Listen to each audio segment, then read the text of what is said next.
it helps to set up the camera. Um, here. Oh, it's upside down. Good morning and welcome to another live show coming to you live, of course, from beautiful downtown Crestline in the San Bernardino Mountains of Southern California's Inland Empire. The Inland Empire is Riverside and San Bernardino counties. I have the runniest nose in the universe. Oh, brilliant. Bumped my camera.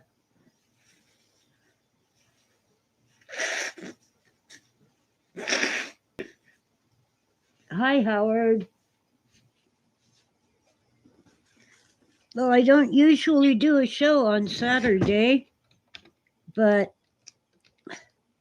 last month I used up all my high-speed connection too soon. So I just couldn't get the thing to go live on Thursday. There. Now hold still, camera. Quit moving around. Frying up cottage fried potatoes for breakfast. Sounds yummy. I have some of those tiny little potatoes. And I think that's a good idea for something I could do with them. What I usually do is use my stock pot and put in an inch or two of oil. So if I should mess up and start a grease fire, it'll be better contained than in a shallow pan. Plus, I have a lid I can pop onto that stock pot and put it right out. I fry them till they're golden brown and then drain off, put them on a paper towel to soak up excess oil. And then I put them on a sheet pan in the oven to finish them and make sure they're cooked through.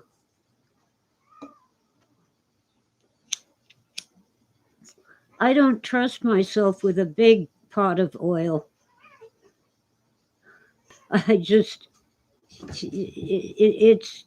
It can be very dangerous, and it can splatter up into your face and onto your stove and so forth. My poor nose. Well, anyway, I don't dare take any more cold medication. I maxed out on it so I could sleep last night, and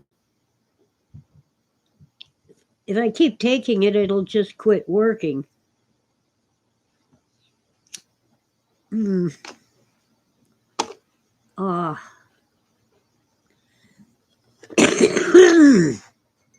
Man, head colds are a pain, but oh well.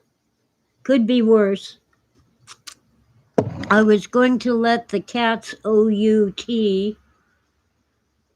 but it's raining, so they don't want to go out. Do you, Patches?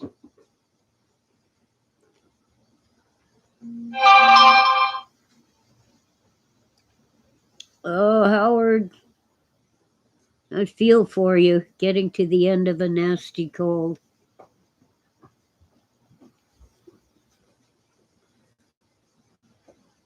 At least I've got to the point where I can taste food again. When your nose is stuffed up, you lose half of the flavor of what you're eating. Because a lot of the flavor is actually the aroma. Well, my Christmas cookies finally arrived. I ordered them in plenty of time for Christmas, but the company never shipped them. They kept pushing back the delivery date by a week or 2 weeks in one case. So I canceled and ordered from a different company.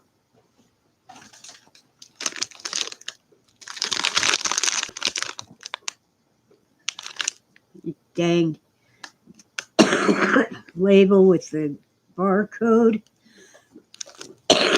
They are Pfeffernüsse, German for ginger. Gingerbread cookies with icing. The icing is kind of crunchy. Hi, Beacon. Hi, Stormy. Can't believe I'm getting listeners on a Saturday morning. I'm trying to type, so I can't talk much. There. Here. Uh, uh,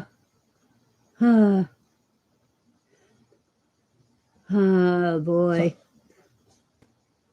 Anyway, I haven't even thought about breakfast yet, but those cottage fried potatoes sound good.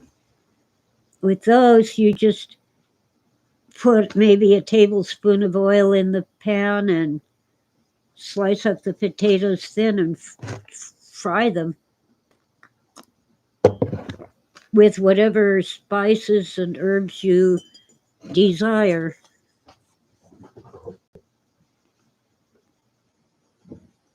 Hi, Tora. Tora has to say hello to her adoring fans. Say hi, Tora. Yes, you're a pretty girl. Yes, indeed you are. That's my best kitty cat in the whole wide world. Never mind the spare cats, they don't count.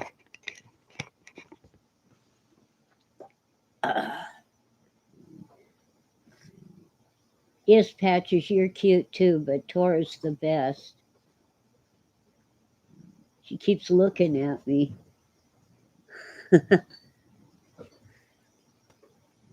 Tora, in case you haven't heard before, it's Japanese for little tiger. Here goes the nose again.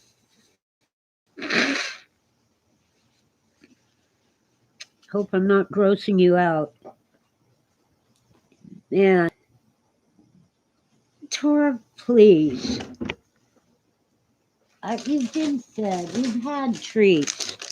She keeps hitting my arm with her paw. Feels okay at first, but the more she does it, the more my arm goes, hey, quit it.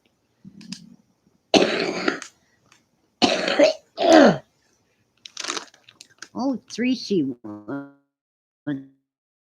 2 wants some. And Smokey wants some. I think Patches does too. I did not go out and get these cats. Tora was delivered to me by a family who were fleeing domestic violence. Sweetie, who's hiding right now, was born here 16 years ago, going on 17. But she's feral, can't touch her. At least she's gotten to where she walks away from me instead of running like one of those cartoons where their feet just kind of plow the ground. Let's see, Patches 2 and 3C were born under my house to a feral mother, and the mother disappeared almost as soon as they were weaned. And Smokey just moved in. I asked around, and the consensus is that her humans moved away and left her here. Stormy wants to know how long I've been in Crestline. Crestline, California? I've been here since 94.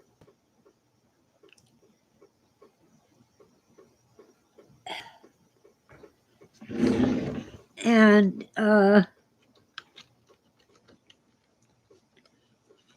when I was a child,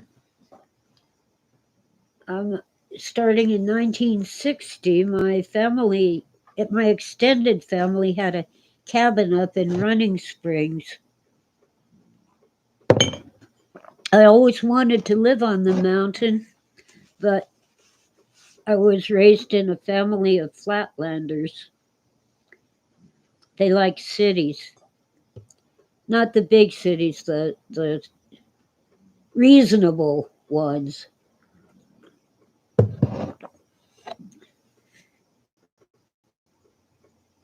But I just really loved coming up to the family cabin in the summer and around Christmas.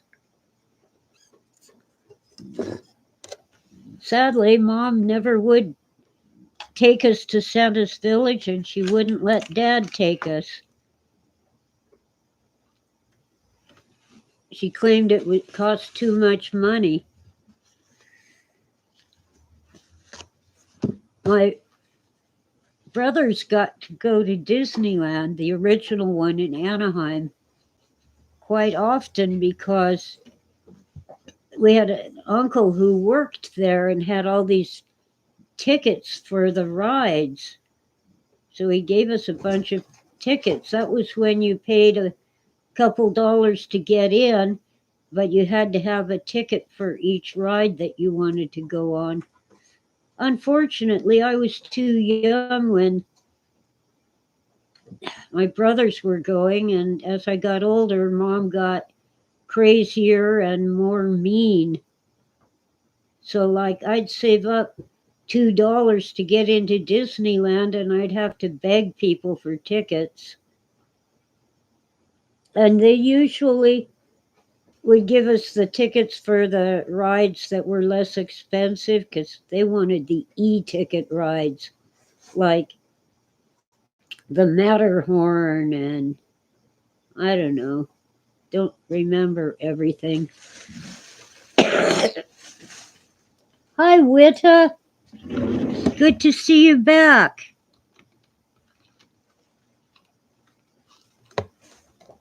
Witta now has a place to live. It is not the best situation, but it sure beats being homeless. I'm trying to find the right button on this gadget here. That's what's happening. Okay. You cats need to quit playing with the wires on my gadgets. Bad cats.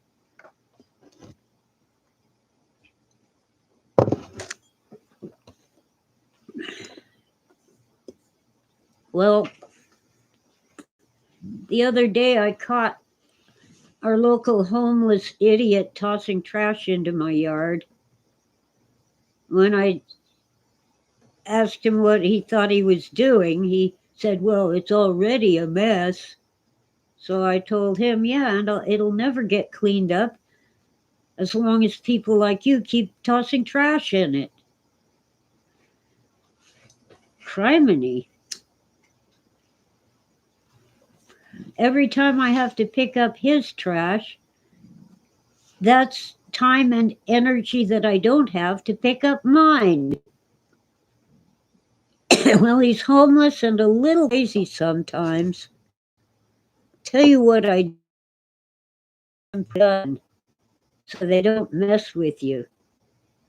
He just, he left his trash tossed over the gate into my driveway and just walked on in a bit of a hurry. Probably thought I did have breaking their window. He's crazy.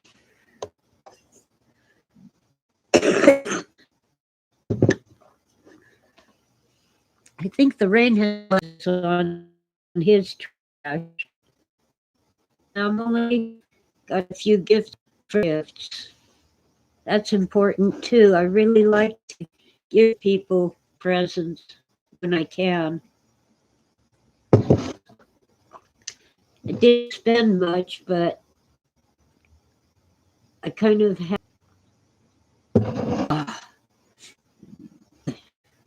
patches. I'm surrounded by furry things. I don't know. The news is just horrendous lately.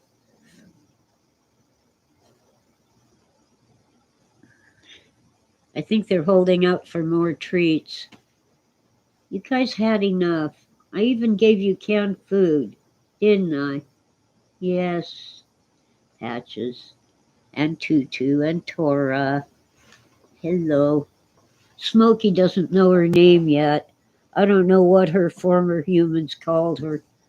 I do know that she is not spayed, so she has an appointment next week. I have a couple vouchers, but it's still going to cost me over $100. However, that's better than having more kittens hanging around.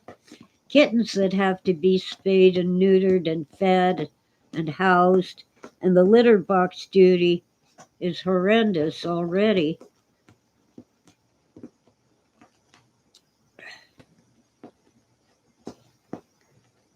Oh well. Anyway,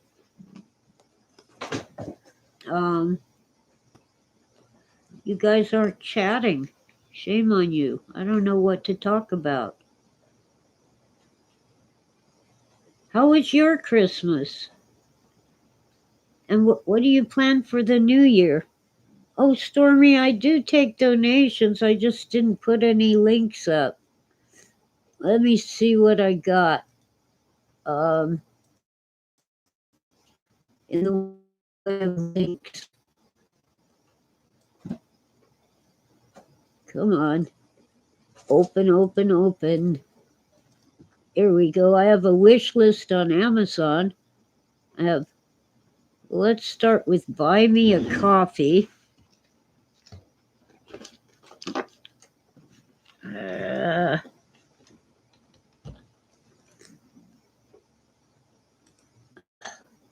Although the fees are much lower on PayPal, a lot of people don't like to use PayPal. I don't know why. So here's oh, PayPal.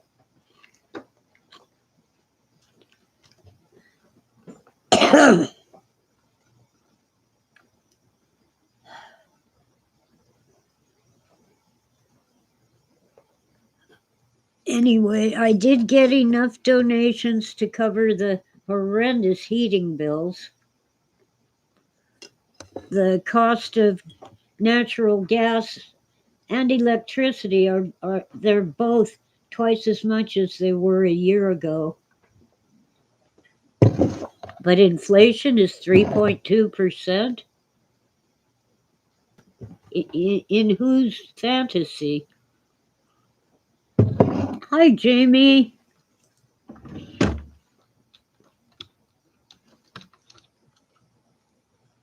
Oops.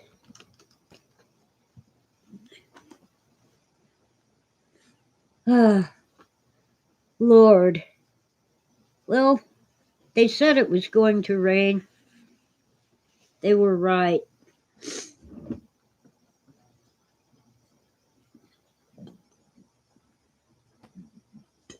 Oh, boy. I3C. Yeah. See, originally the kittens had no names. I was trying to give them new homes because I don't want more cats. So I had number 1, number 2, and number 3. Number 1 being the boldest of the 3. Now she's Patches because she has patches of orange fur on her cheeks. Number 2 became Tutu, like a little ballerina. And the third one, number 3, became 3CPO, 3C for short. I did not want more cats, but there's a shortage of homes for cats. All the shelters are full, non-kill shelters and the county shelters. So for every new cat that comes in, they have to kill a cat that's already there. And it's horrible. And although Patches is adoptable, the other two are just awfully timid. Here goes my nose again.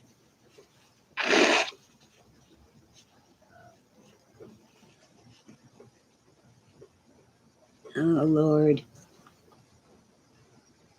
A winter cold is no fun at all. There's my trash thingy.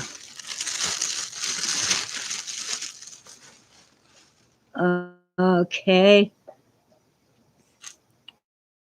Let's see. The news is weird. Donald Trump is not on the ballot. Oh, but I'm stating that, so he's on the ballot. In several states. So the Republicans are responding by taking Biden off the ballot. You know, sauce for the goose is sauce for the gander, or what goes out comes back. Jamie grew up in San Jose, also lived in Mendocino. Yeah, those are up north. My, excuse me, my baby sister grew up in Napa and now lives in San Jose. She was 8 or 9 years old when Mom moved up to Napa.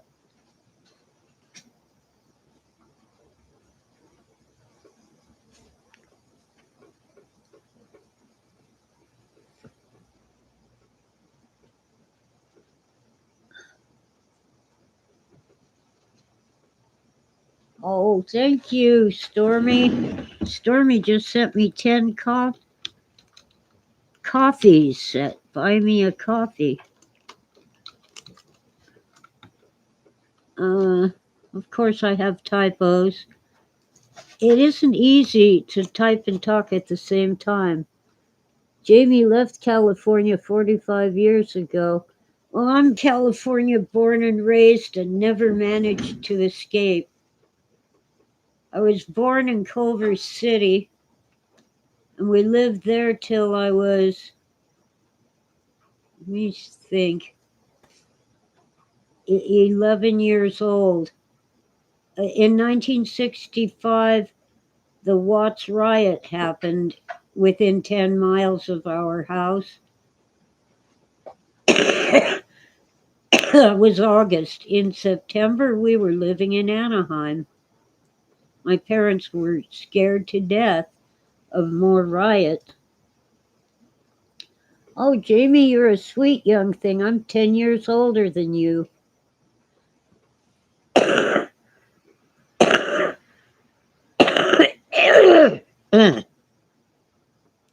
So we went from Los Angeles County down to behind the orange curtain, as people like to call Orange County. Let me get my inhaler. It might help.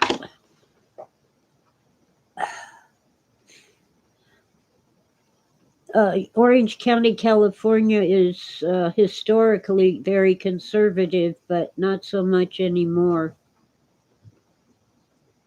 Hi, Lunar Sparkles. I don't know what link I sent you. No clue. Oh, a while back, someone asked for the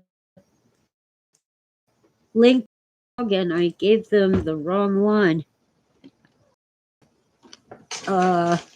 It's my old blog that I have been pretty much ignoring. My blog that's a bit more current is pkdmemoir.blogspot.com. So there it is in the chat.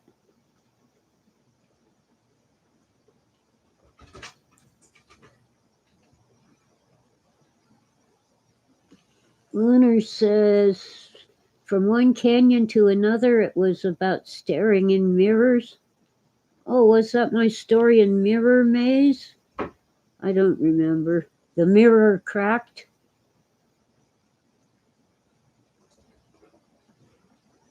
It must not be one of my stories. I don't know. Jamie is new here, but has been listening for about a week. You like to hear me talk. Well, thank you. I'm just rambling on about this, that, and the other. I finally found my author's copy of Augmented. Let me get it real quick. Oh boy. Try not to cause an avalanche in my overcrowded bookshelf. Augmented. It's available on Amazon, of course. The publisher is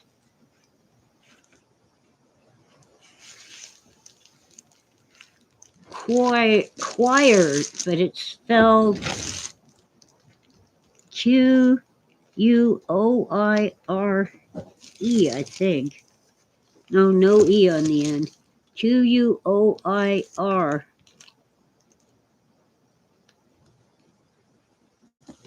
Quoire. And it's this is volume 1 of a prospective series of anthologies of science fiction. Which story of mine is in here?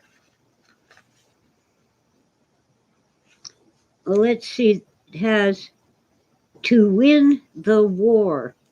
I had a different title on it, but the editor, Keith Giles, liked this title.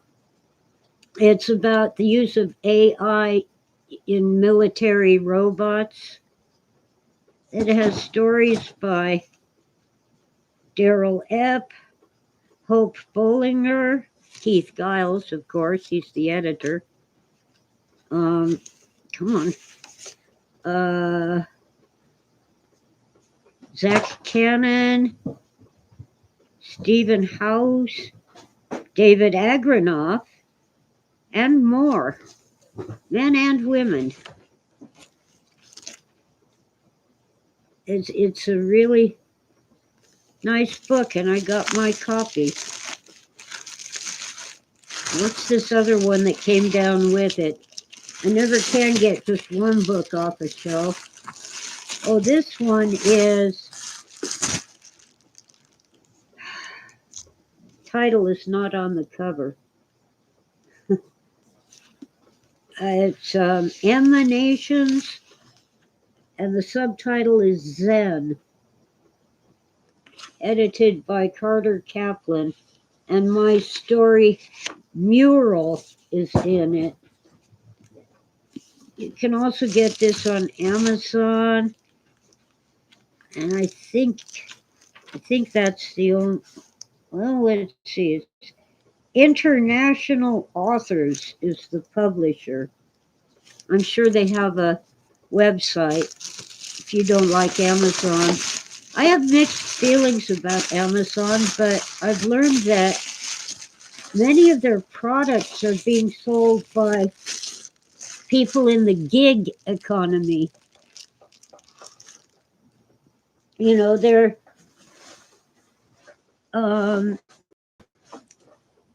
especially since COVID, they've been selling things on eBay and Etsy and Amazon.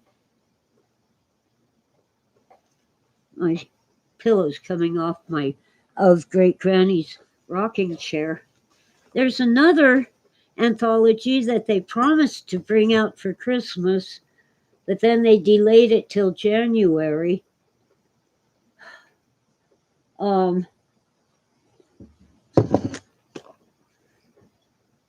Has one of my stories, I forget which one.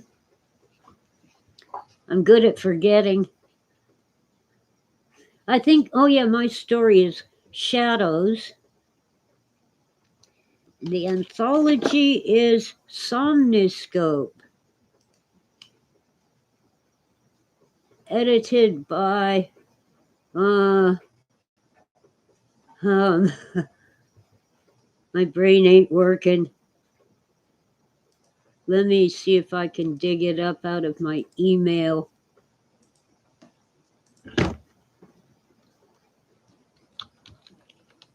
I'm lucky to remember my own name. Okay. Edited by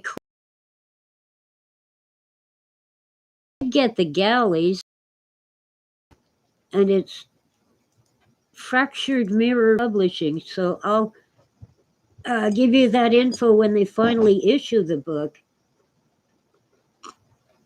My story, Shadows, will involve a bruja, a Spanish witch,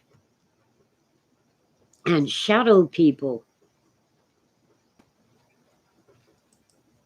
This is the second anthology that Cliff Jones has put out. The first one, Mirror Maze, also from Fractured Mirror Publishing, has my story. Oh, The Mirror Cracked. I stole the title from Agatha Christie. I have a copy of this one, my author's copy, Mirror Maze.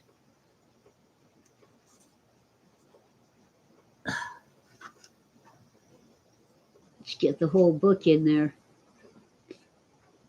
Cliff Jones Jr. is the editor, and it involves a cat and a mirror. I keep wanting to expand the story. I left so much open to interpretation, but that's how my stories tend to be,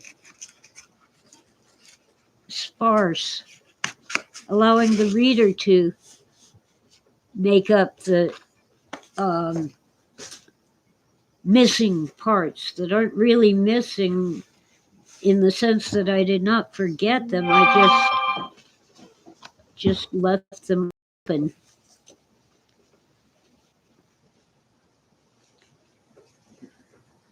And it's odd, that story, The Mirror Cracked, I wrote it before COVID, and yet it's about a pandemic, a deadly pandemic. So it really spooked me when COVID was announced on the news.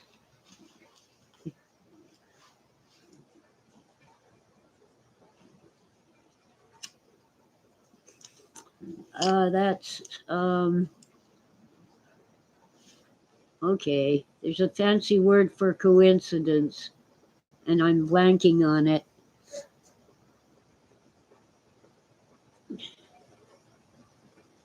Oh, well, it's a coincidence that I had already written this story in December, and then in January or February, they were talking on the news about this new virus, COVID-19.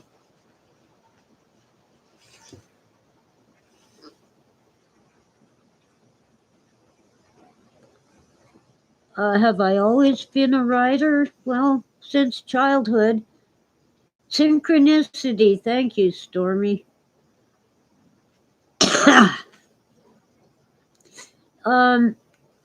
I used to make up stories um, at least in my head, and sometimes I wrote them down. In high school, I wanted to be a journalist writing nonfiction, and I did get an article published once, published and paid. And I've had a lot of poems published, but I haven't been paid for poems. The most I ever made was a free coffee mug. One publisher paid me 25 cents. They sent me a quarter, not a check.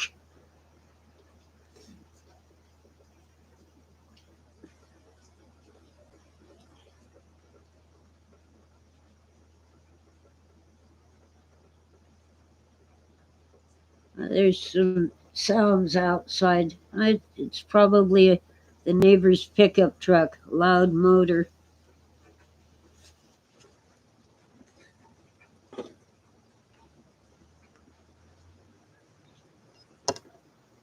Yep, that's what it was. Hi, GWL. Not a ton of rain, but I think we're getting a ton of rain today. We've had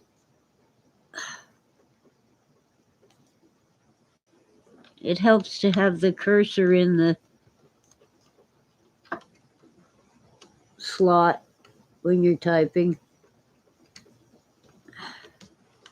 I think we'll get probably 2 inches today.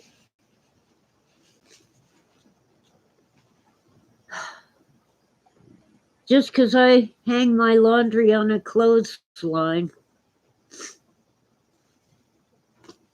Oh well. I can bring in a few things to dry in the house. I've already done that because it was threatening rain yesterday. GWL says Palm Springs got one night recently, needs more. As always in the desert. Yeah. Palm Springs isn't all that far from here, but I'm up on a mountain, so everything down there seems far away.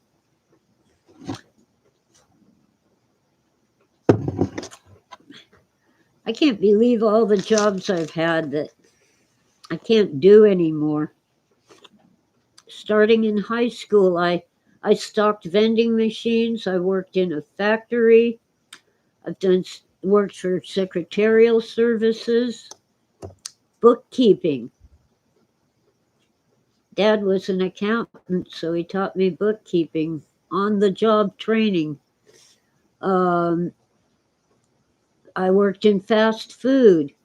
I've done teaching and tutoring and all kinds of stuff.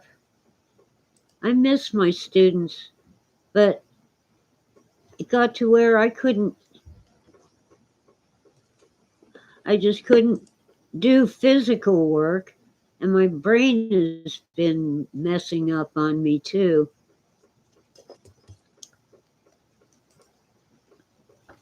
But I did teach at Chapman University for 12 years. However, for 10 of those 12 years, it was Chapman College, my alma mater. And they were really good before they sold out and became a university. Now they're all about money and prestige. They used to focus more on teaching. Stormy's in Apple Valley. Ah, yeah, you get to look up and see the snow without freezing your toes off. I know Apple Valley. I once spent a horrible month, maybe it was 2 months, in Hesperia. Hesperia, affectionately known as Hesperia. I was on a dirt road. They never bothered to pave it because the pavement wouldn't last anyway. It's right next to Victimville, also known as actually known as Victorville. I spent a horrid summer in Napa at Mom's house during a drought. Lake Berryessa, where the tap water came from, sank so low that our drinking water was not drinkable. It was full of red algae.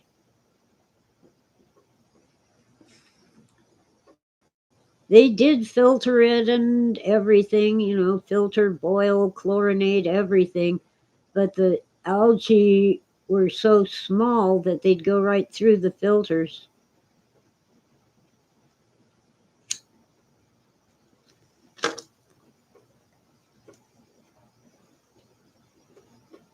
Yeah, that was a crazy summer.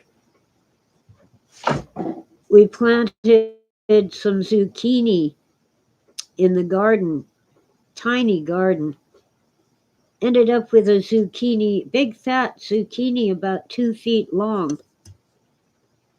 So I got some hamburger, rice, and tomatoes and stuffed the zucchini and baked it. You cut it in half the long way and spoon out the seeds. You don't want to eat the seeds. And then stuffed it with rice and hamburger, cooked rice and cooked hamburger, and stewed tomatoes and a few spices. It was delicious. Oh, Lunar Sparkle says Crystal Geysers ending operations in January.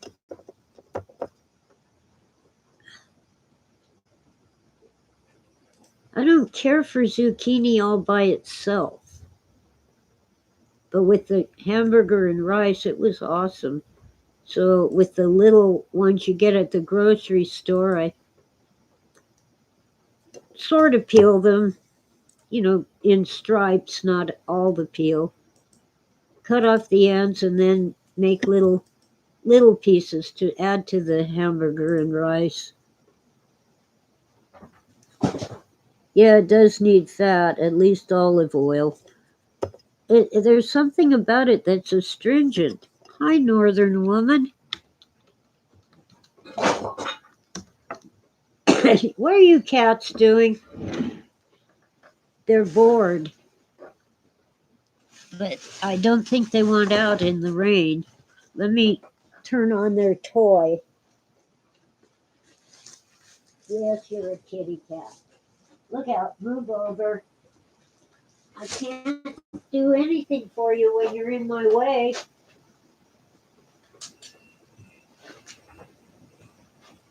A friend gave me this gadget that makes a laser light and moves it around for the cats to chase. See, Jamie drives a cargo van and haul skids of auto parts. And he was in, Apple Valley recently. Oh, yeah. You got to watch out for coyotes. They will, even if they are not hungry, they will kill cats and dogs because they're competition for the food supply. I don't think the coyotes are out in the rain today.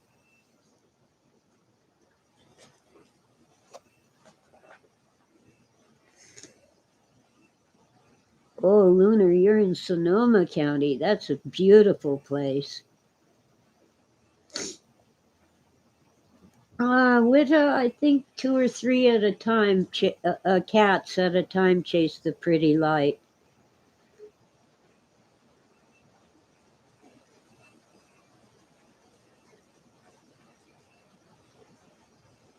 Oh boy.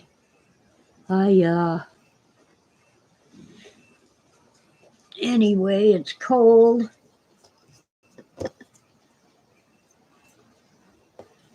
Even with the heater on, it is not central air, it's a wall heater near the bathroom where it's important. Bathrooms are the places where you do not want to be cold. And the ceiling fan, which sometimes enters the picture here, helps to spread the heat around. But there's no point in central air in this tiny house. It's basically 20 feet by 20 feet.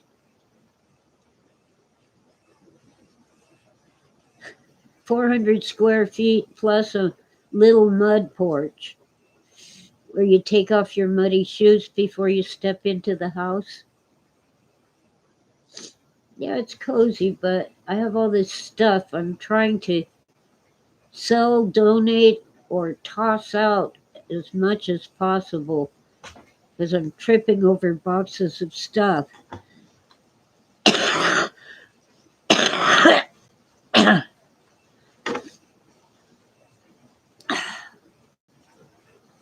Barstow. Stormy says, yikes, Barstow.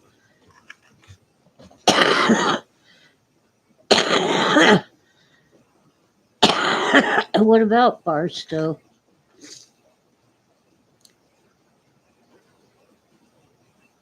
Oh, Jamie parks in Barstow a lot. Now, is that where the Greek restaurant is? The one that has heroes? People think it says gyro or gyro. It's really hero.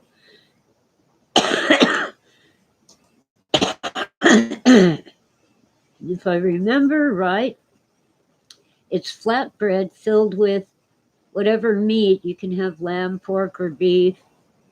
Anyway, they're delicious. But the best part is the baklava. GWL says SoCal geography isn't great.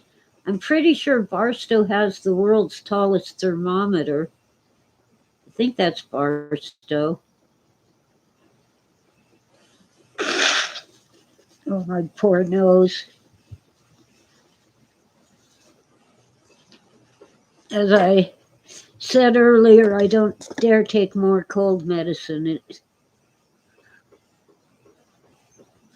I suppose I could spray my throat with that Chloraseptic. Oh, Baker. Yes, Stormy Baker has the world's tallest thermometer. Let me see if I have my quart bottle of throat spray. Yes, I do. Of course, it isn't Chloraseptic, it's the generic. That's fine with me, a lot cheaper.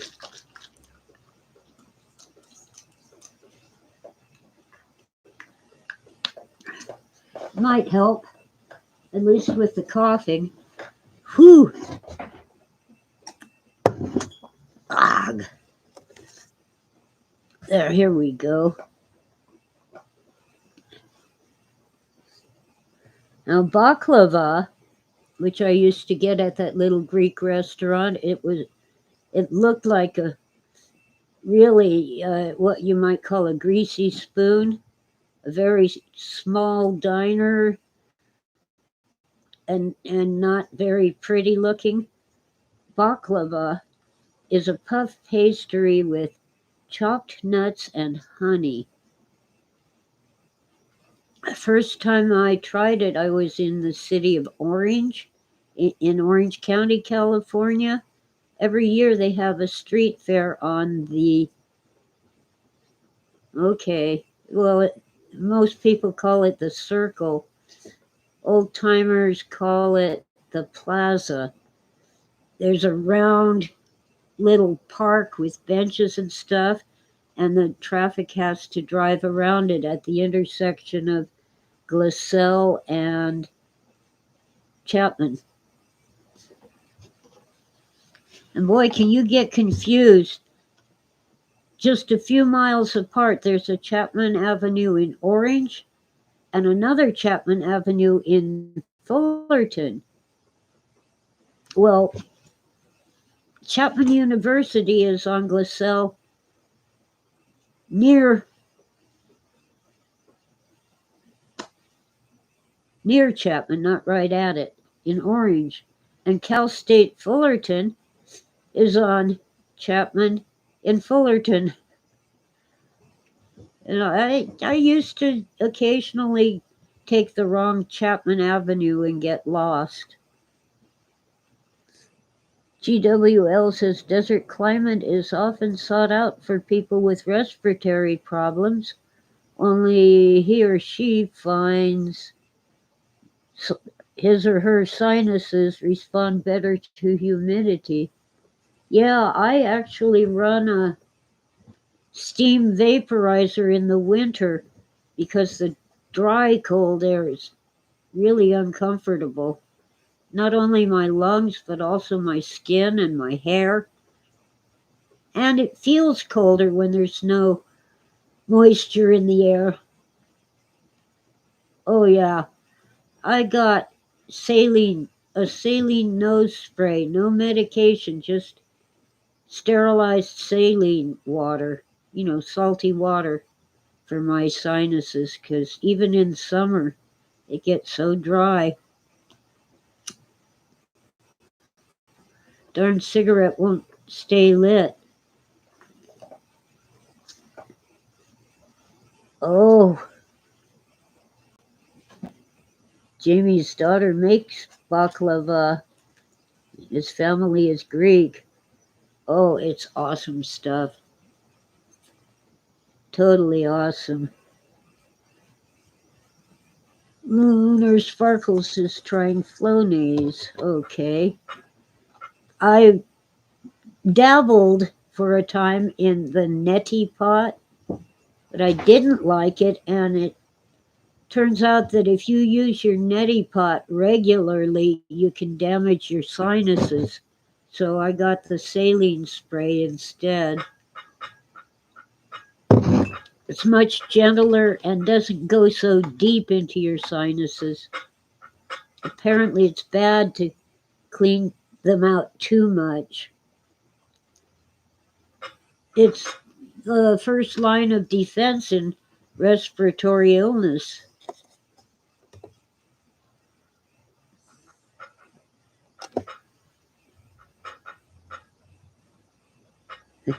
Lunar says, I did the neti pot and I kept telling the nurse, no.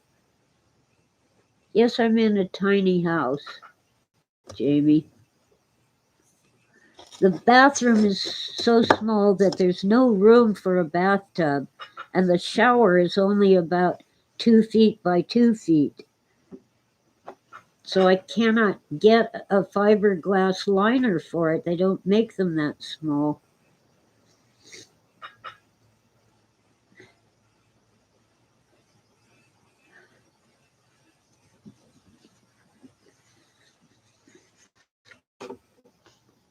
Jamie is fixing to buy a small lot and put a camper or something.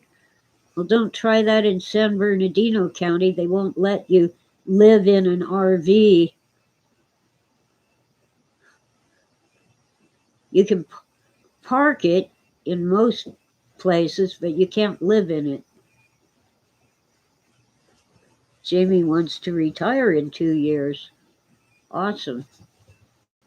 What was that old TV show where the people drove around in a great big RV and they were always helping people on the road?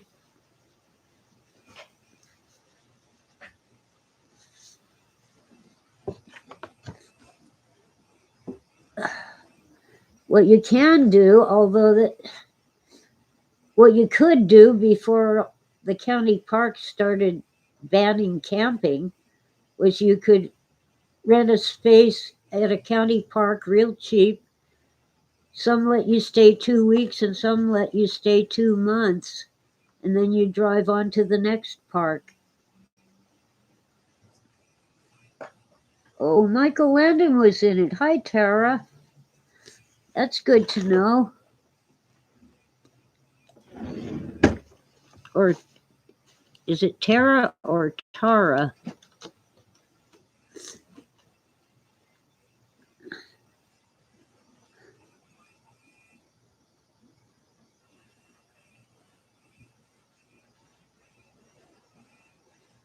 Yeah, if you're homeless, you can park any old Hulk that doesn't even run and live in it right in front of somebody's house, but you can't live in an RV on your own property. How does that make sense? Oh, Lunar says now you have to reserve a spot for hundreds. Oh, great. That must be the state parks. Most of the county parks just quit allowing camping. Jamie has been banned living for 5 years, 6 years now. Slab City is the last holdout. Saving to retire, yeah. Well, I lived in my Honda Accord for 2 years. My son, who had not yet graduated high school, became a father, and he just didn't earn enough money to take care of his baby and girlfriend. He did later marry her, but well, she died young of a drug overdose.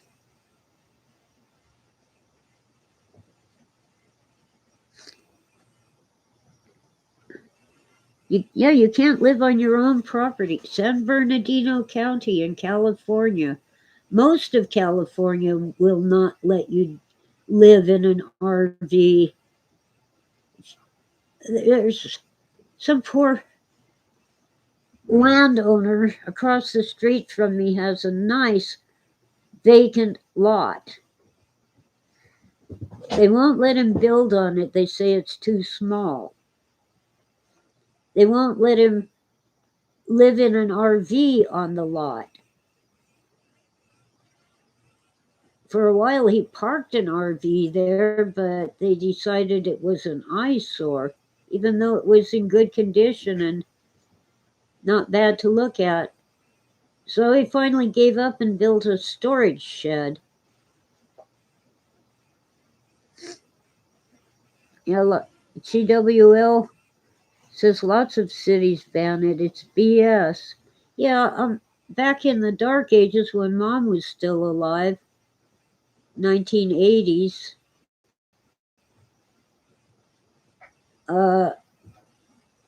she had allowed a friend to live in her RV in Mom's driveway, hook up to the utilities and the sewer and everything. And the county came out and made them unhook from the utilities and move it because that was in Fontana, the city that's kind of in the pass of I-15. Windy as all get out. Well, anyway, she had to rent a house to live in because they would not let her live in her RV. Highway to Heaven. Thank you, Tara. That was a great show. No, not uptown, Stormy. I'm in beautiful downtown Crestline. I'm near the post office and the Shell station, kind of in between them.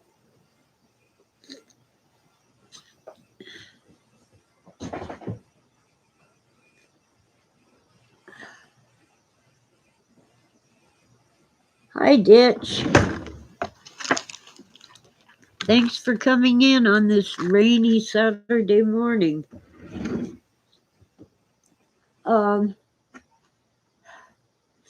So anyway,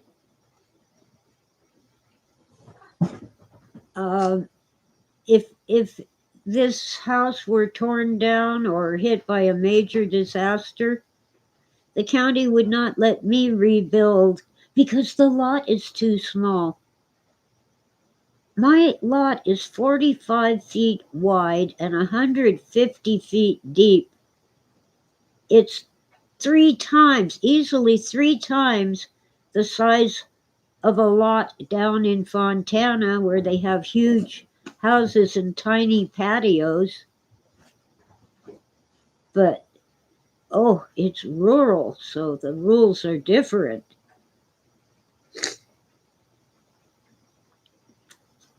If I ever win the lottery, though, I'd like to buy one of the houses next door and tear down one or the other, or at least, connect them and make one big house.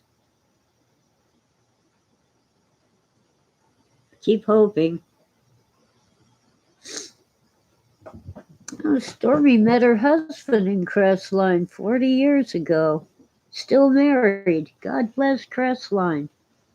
Yeah, it's quite a nice community overall.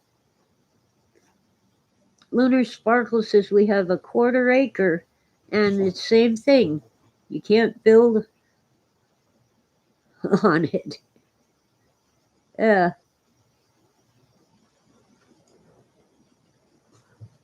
Oh, thank you, Tara. I think my chat room is awesome. They really make this show.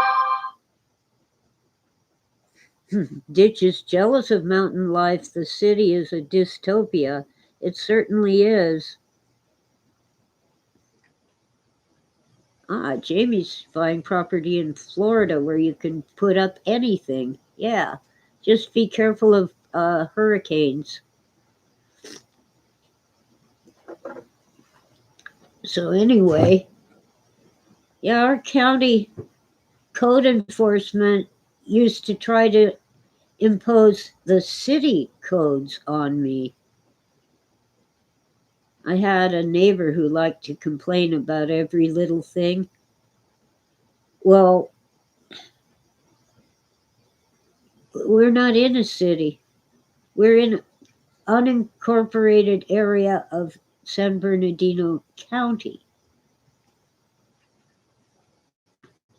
We don't have to put our trash barrels at the side of the house. That's a city code. And stuff like that.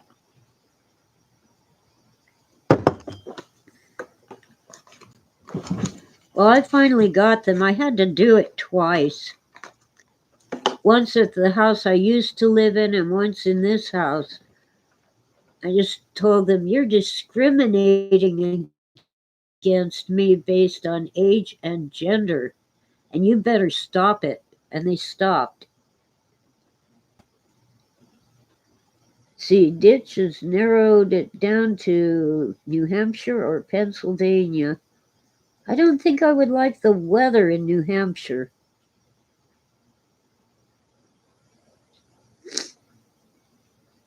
Pennsylvania, maybe. A lot of farm country there, a lot of, why can't I remember? Those people who don't use a lot of modern technology. There's two kinds. I can't remember the name. Amish, yeah, there's Amish and there's another group. One is, yeah, Mennonites. Thank you, Ditch.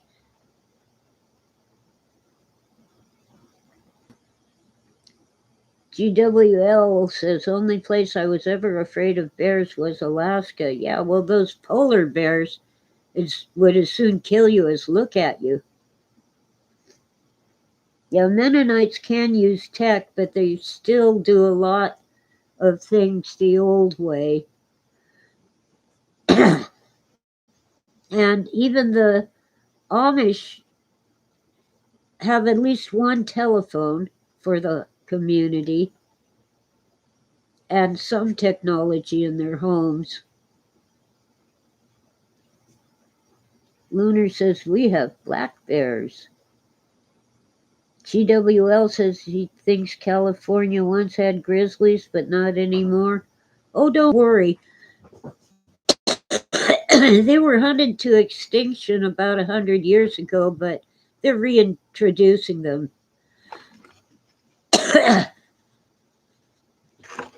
I don't think that's a good idea. Lunar, they eat the Pinot Noir grapes. Yeah, my brother lived in a place called Oakville, right next to some of Mondavi's best Pinot Noir grapevines. It was sort of near, what's that town? The one with the veterans home. And before that, he lived in Glen Ellen. And before that, he lived in Woodin Valley, a part of the Napa County area.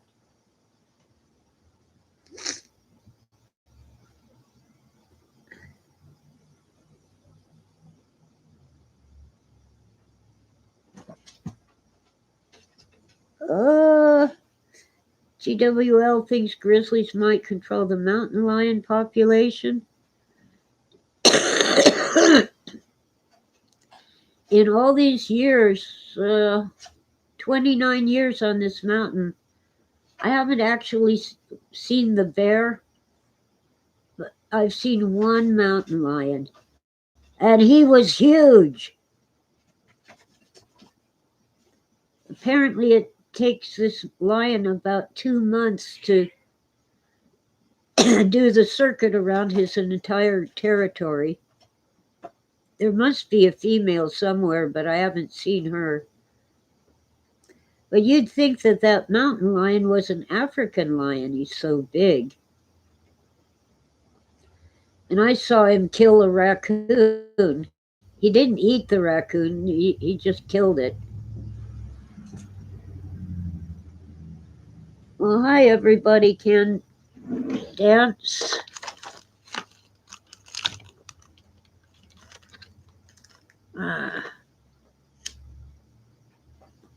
Let's see if I can actually smoke this one and not let it burn up in the ashtray.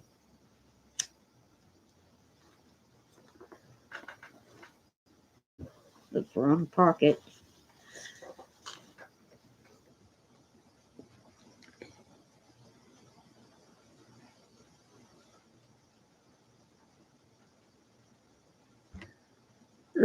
Jamie says Tara says about anything with Michael Landon in it.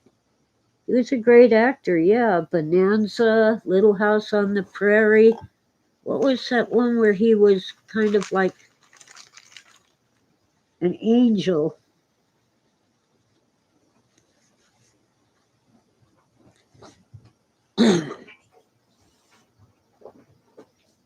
Yeah. Well, thank you, Stormy, and thank you for coming by. I imagine we all have things to do. But since I couldn't make my regular Thursday show because I'd used up all my high-speed internet too soon, I thought I'd better come on today when it's the start of a new service month and I have the bandwidth. Highway to Heaven. I just read that a minute ago and then forgot again. Old age ain't all it's cracked up to be. Ditch says you never know the actual size of wild animals. He had a close encounter with a wolf once, and it was shoulder high, and you're 6'1".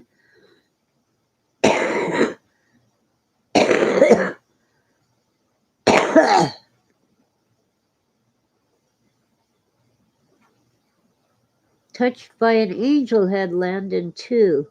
That might be. Yeah, I think so. GWL. Well, we had a wolf dog that lived around here. He was registered as not a husky, a Malamute, but he was 99% wolf. It's just that you're not allowed to have a pet wolf. And Cato was the sweetest dog, even if he was a wolf. He was pretty big, but he did not come up to my shoulder.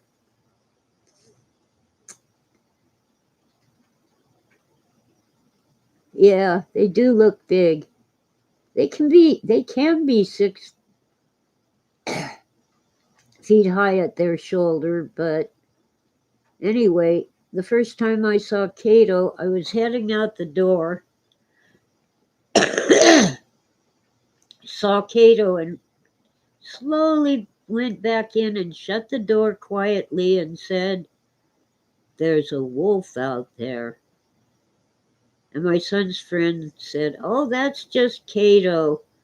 And oh, I forgot her name, but Cato's human. That dog chose where he would live and with whom. People occasionally tried to trap him and keep him, and he always went back to his human's house. He eventually died of old age, but he was a good dog. He was smart, too. If he saw little children in the street where they didn't belong, he would escort them back to the sidewalk, or where there are no sidewalks, back to the front yard. Not many sidewalks here, by the way. Yes, Tara, they do choose their human. Oh, my poor nose. I still have to wait a few hours before I take cold medicine.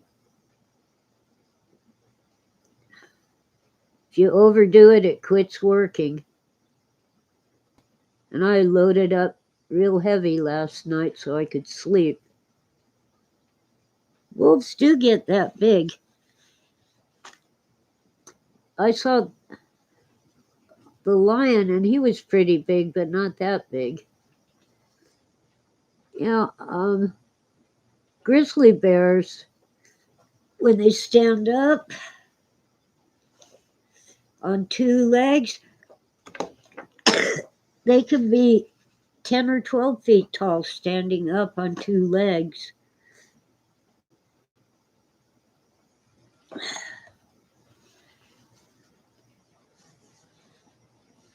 I used to have a scanner. I don't know what happened to it. Oh, it was actually a handheld Citizens Band radio. Don't have it anymore. But I heard this woman sheriff who was new to the mountain. She was behind our grocery store, and she said to the dispatch, "There's a big effing bear in the dumpster." And she didn't say effing, she said the whole word.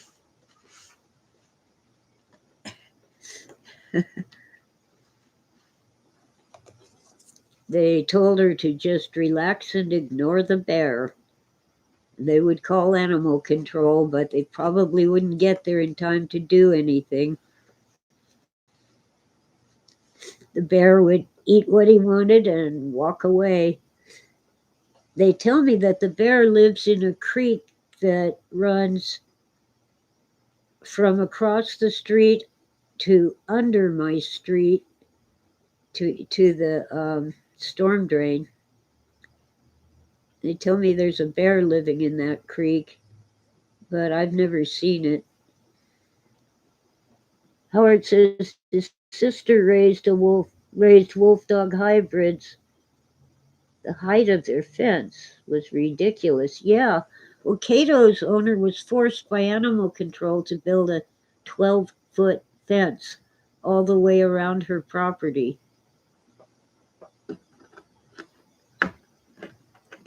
to keep Cato in. Well, he still got out. Just like my cat, if you open the door and that critter wants out, it's going out, even if you don't want it to.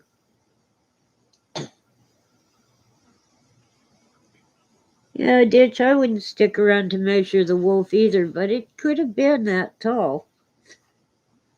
The wild wolves, who are not part dog.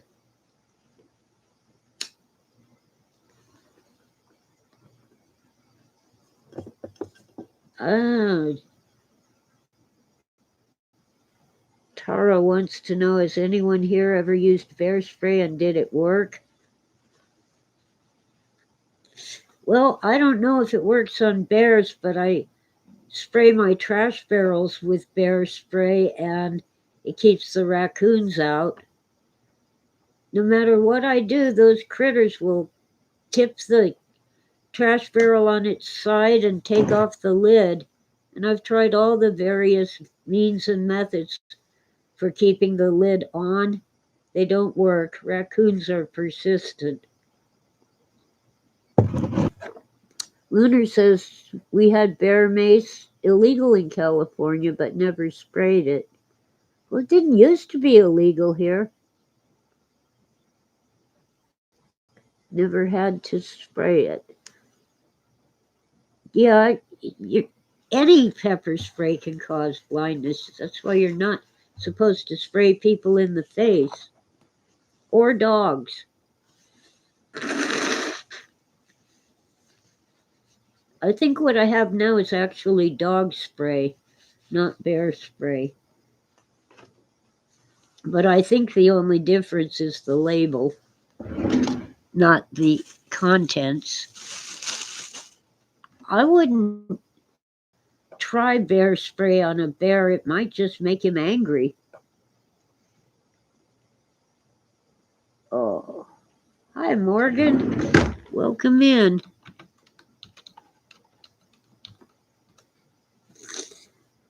See, I've been on for an hour and 20. Oh,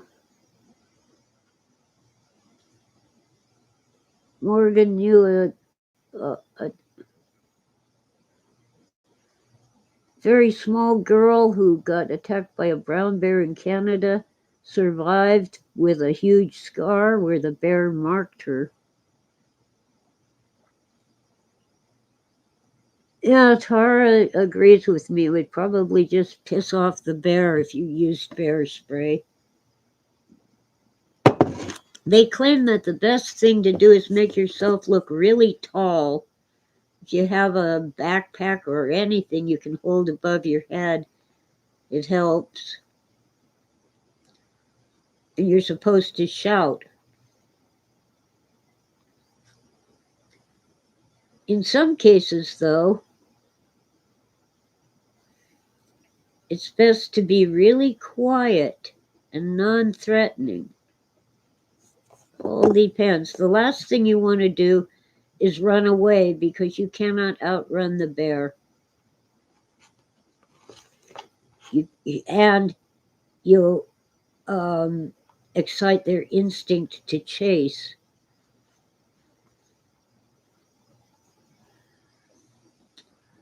One of my college professors who taught life sciences had this joke. He says, if a bear is coming at you, climb up the tree.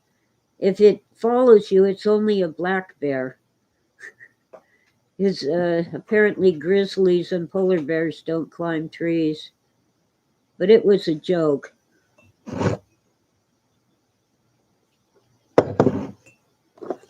Last thing you want to do, though, is attack a bear. People who have survived claim they survived by playing dead.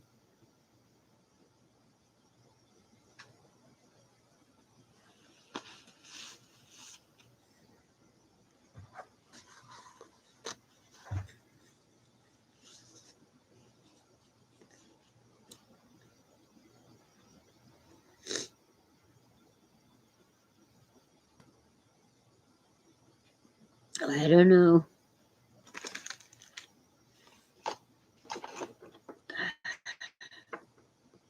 Anyway, we get along pretty well with the critters up here, but do not feed them. Some people think it's so cute that the raccoons get into the squirrel feeder.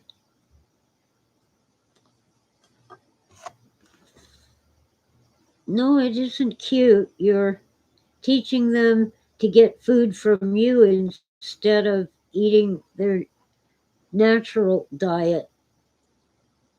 In at my old house that I don't have anymore, the woman across the street kept putting out dishes of cat food at night for the raccoons.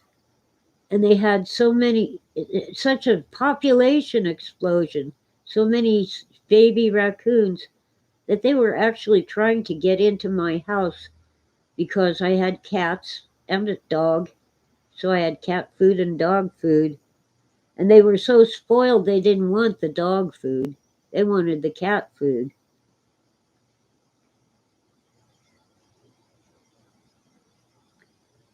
Oh, wow. I'm sorry, Morgan. He says a girl in Cape Breton was attacked and killed by a coyote. Usually it's a pack of coyotes. Yes, raccoons are cute, but don't feed them.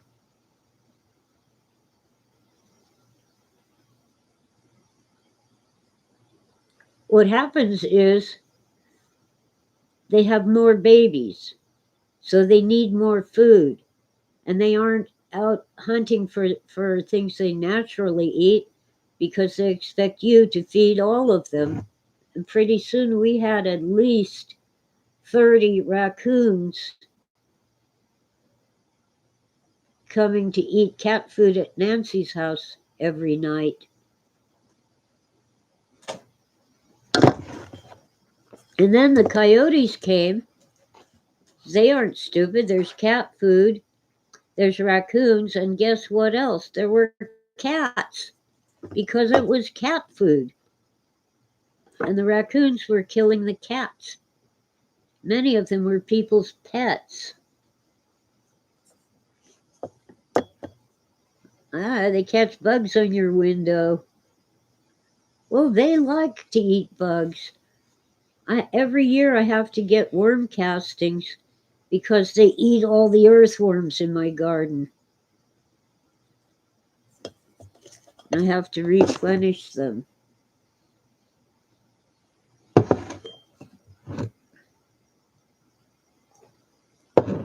Well, eventually, Nancy got charged criminally for feeding the raccoons, and animal control had to trap all the raccoons and kill them because it's dangerous to have them coming up on your front porch every night to eat cat food. They carry rabies. They can carry rabies without even being sick. And they will kill your cats if the coyotes don't get your cat first. Tara often wondered if a raccoon would kill a cat. No, they don't do it to eat them, they're just competition for food.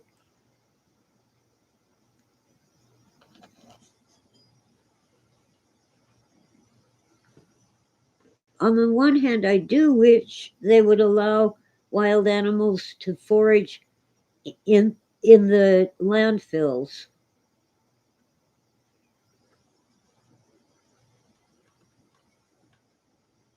I mean, that's what normally happens to garbage. Something eats it. On the other hand, bears especially will get too spoiled to seek their natural diet.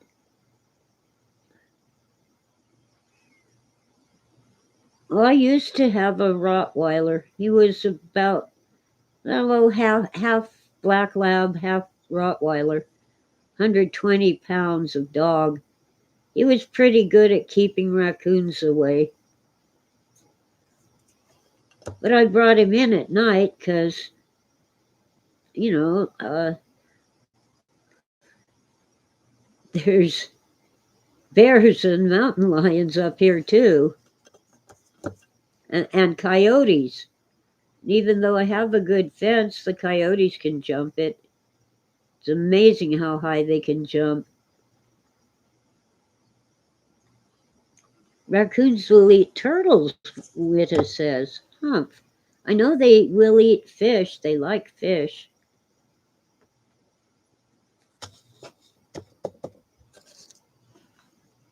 Didn't know they'd eat turtles.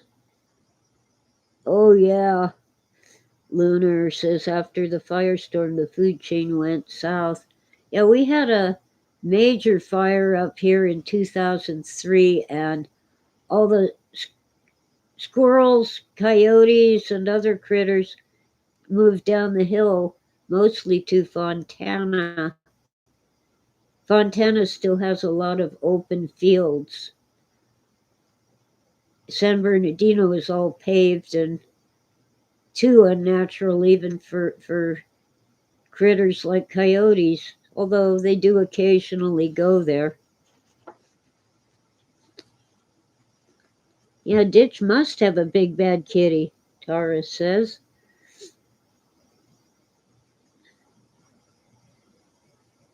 Now, mountain lions, also known as cougars and pumas,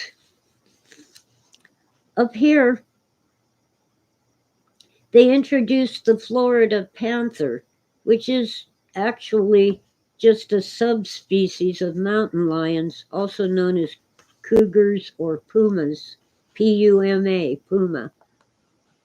All those names are for the same critter. Oh, thank you, Tara. I sneezed, so she blessed me.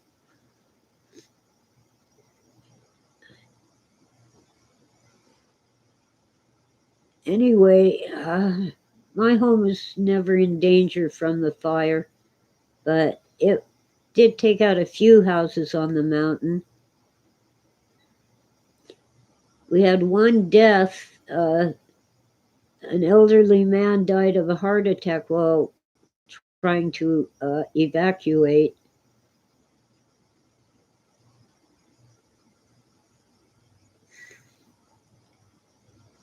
Tara has seen a Florida panther 2 times. Lives in Florida. Yeah, they're slightly different color than our mountain lions, but they introduced some here in Southern California because the population was so small they were getting inbred and the cubs were having birth defects. So they wanted to give them better genetics, a different DNA. All right, chocolate. Gotta have my chocolate.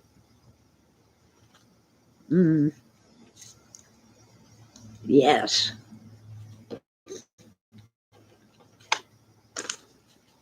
Chocolate is the food of the gods.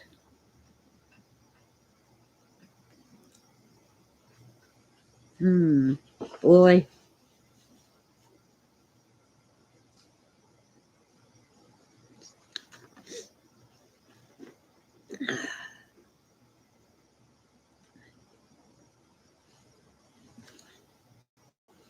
Anyway, some fools are actually reintroducing grizzly bears to California. Good luck with that. I hope they put them up in Sequoia or someplace like that and not down here. Our mountains are semi-desert. They don't have a whole lot of resources, and we have all these black bears. Oh, because they're native to California. That's why they're bringing grizzlies back. Our government has bought all the environmental crap. The problem is, yeah, we like to preserve the environment, but the regulations and rules they come up with and the crazy laws and organizations with lawyers really end up making things worse because they don't understand. They don't have hands-on experience. 20 years ago, a new reservoir was approved for California. It would have been at the far northern end of central California. I've forgotten the name of it, but it would have eased the water shortages that we get during drought years. 20 years ago, everything was done, permits, everything. They have not started building it because of all the lawsuits from environmental groups. How much harm do they think it does when the desert is parched because it doesn't rain and the forest is on fire because there's no water to put it out? How many animals die because we don't have a reliable water supply to keep the natural environment green and healthy? It's actually illegal to gather rainwater for your own use. The government owns the rain. Same thing in Oregon.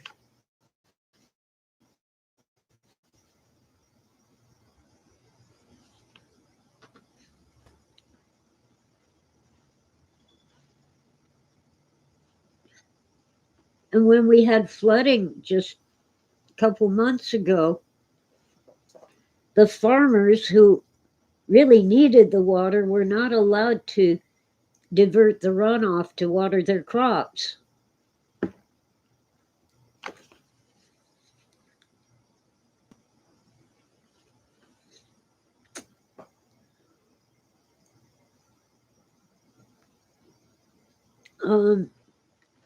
How far do you have to go down, drill down to find water for a well?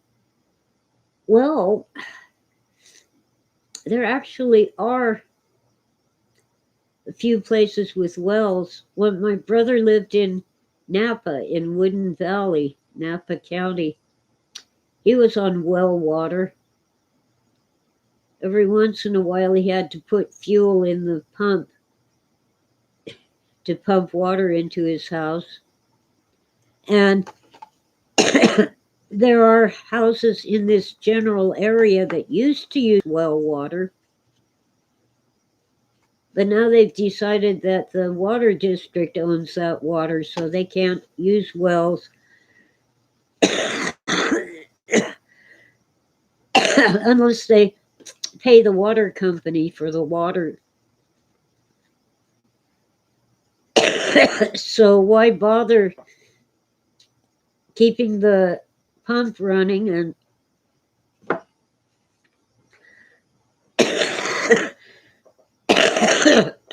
all that's involved in operating and maintaining a water well? So they just hooked up to the water meter. It was, no more repairs and maintenance on their well and their pump, since they had to pay for it anyway. There are some areas here, just a sec,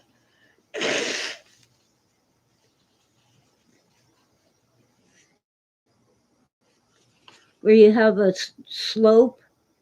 The ground isn't flat, it's a good slope, like a hill. You can run a pipe sideways into the hill, maybe halfway up the hill, maybe only 6 feet. And of course, your pipe has some holes in it to let water in. And if you do it right, you'll get water out of this sideways well. It isn't necessarily reliable, but when it rains, it pours.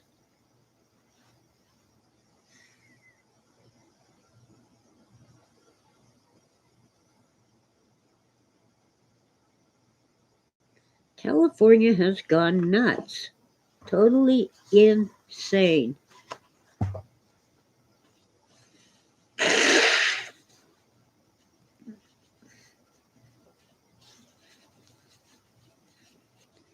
I mean, we all want a clean, healthful environment and healthy, happy wildlife.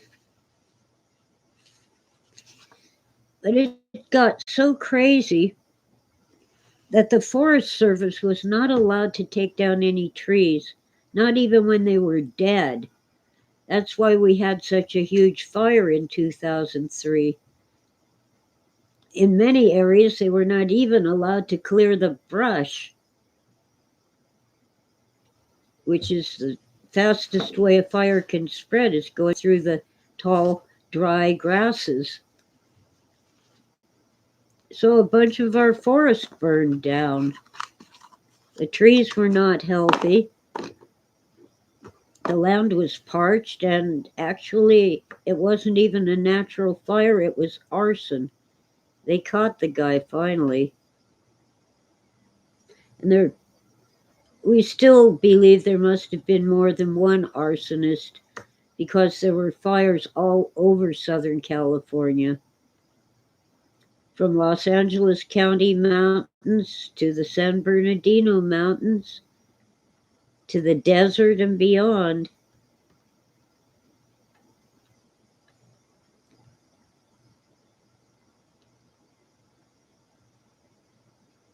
Even on your own private property, by the way, you're supposed to get a permit to cut down a tree. If the trunk is less than 6 inches across, you don't need a permit.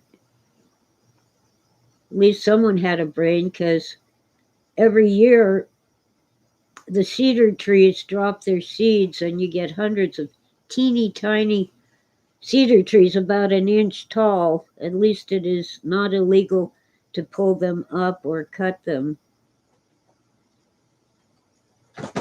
Well, I think we need more people with brains to come to California and change the government. It's ridiculous.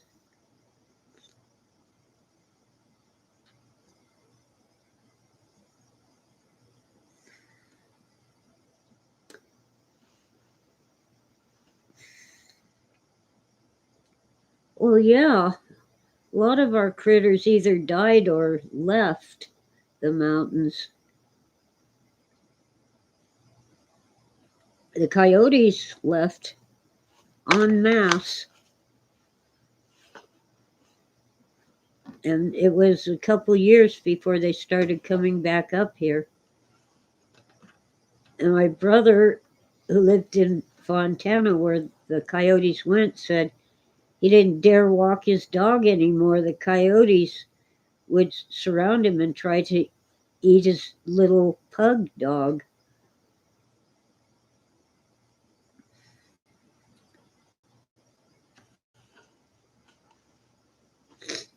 Well, now at least Edison, the electric company, is allowed to take down trees that threaten their power lines. The Forestry Service has been doing controlled burns where they burn out the brush. They're not allowed to remove the brush and take it to the landfill. They have to burn it in place. But at least they're doing that, finally.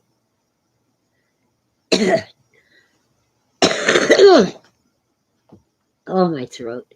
Ditch says Baltimore has a major medical school, but their doctors suck because anyone smart enough to be a decent doctor is smart enough not to live here.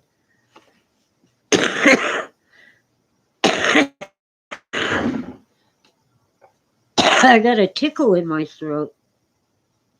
That cigarette pack is empty. I gotta fix that. One more.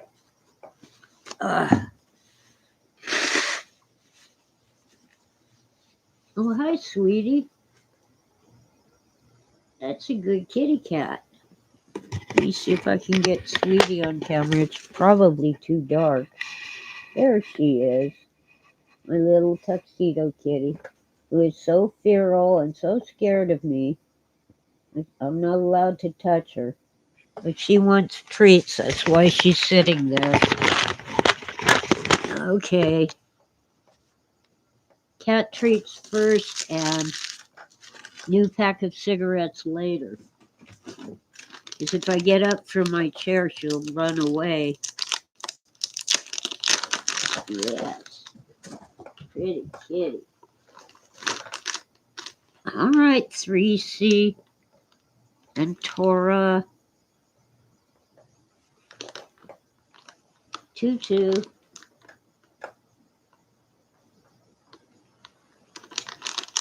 Hang on, Patches. I gotta give Sweetie more treats because 2-2 ate some of them. I don't dare move too much because Sweetie will run away. What, 3C? Oh, gosh. Yeah. I moved and she didn't run away. She ambled away. Well, Sweetie, you guys already ate all the canned food.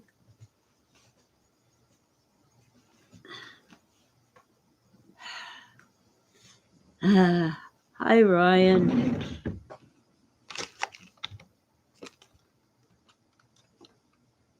Okay, I guess I better take care of my trash, get another pack of cigarettes, and open a can of food for Sweetie. Yes, run away, Sweetie. You'll be back when you hear me pop the lid off the cat food. Lord, it's time to clean up the mess. I'll be back, kitties. Here, catties. Okay.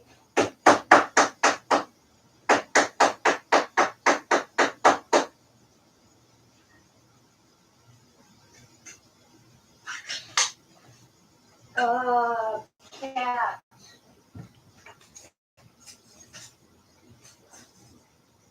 Silly kitties. All right.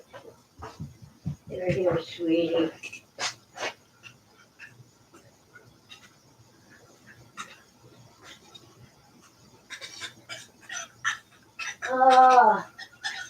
The things we do for cats.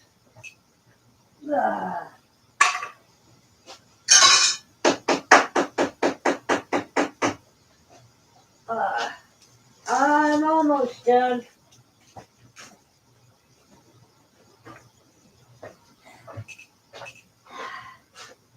Yeah, every cat but Sweetie is eating. Well, that's what happens when you spaz out and run away, silly.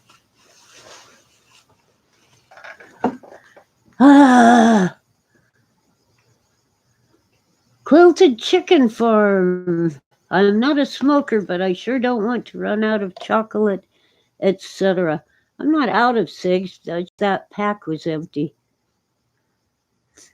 Oh, it doesn't have a lighter. I don't know how many times I've lit the cigarette from the burner on my stove.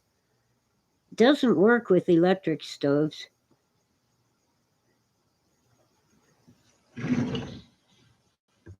Yes, you can be addicted to sugar. So hi, Quilted. The Quilted Chicken Farm. Chickens can be good pets. When I was very young, we had a white leghorn rooster.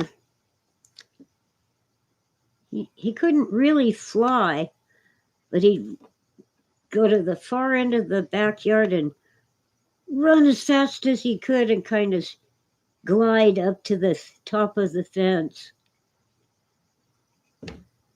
I don't remember that chicken's name, but he'd sit on top of the fence and then swoop down and go across the street to catch minnows in the La Iona Creek.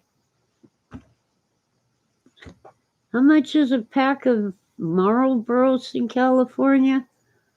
About $12. I get a discount though. And these are Camel filters. So I've been getting them for about $9 a pack, which is a big discount. Quilted has a red rooster that is so mean he chases the little dog and they fight. I can't see your image, Quilted, so I don't know if you're male or female or whatever. Lunar, does roll your own tobacco. Yeah, I got a machine because I can't roll to save my life. But I haven't been able to get decent tobacco for it. It's nasty stuff.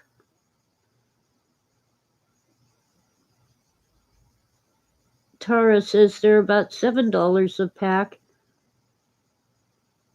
But in New York, they're 14 a pack. Well, most people up here get the cheap brands, which frankly I'd rather not smoke than use some of those cheap ones. They're like $7 to $8 a pack. And the American Spirit is about 15, and I don't like them particularly. I like the Camel filters better. Tara's addicted to sugar. Well, the older I get, the less sugar I eat. Oh, well, your picture is of a quilt made with chickens, huh? Not whole chickens, I hope. I hope you mean chicken feathers.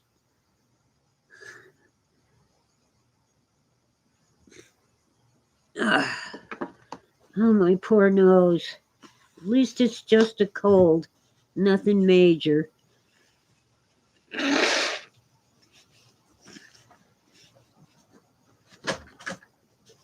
But it's annoying.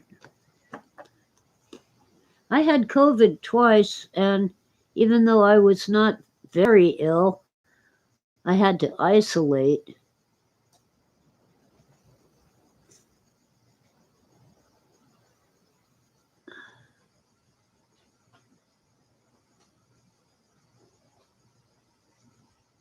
Well, if you sewed a bunch of chickens together, wouldn't the quilt start smelling funny?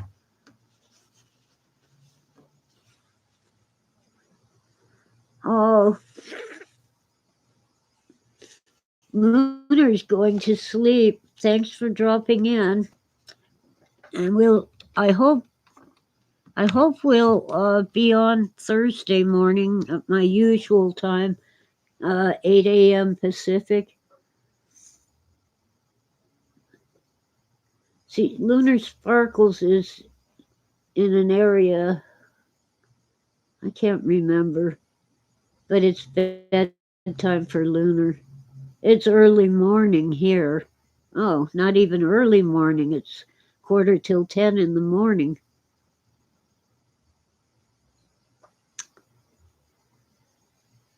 Fabric chickens. Good.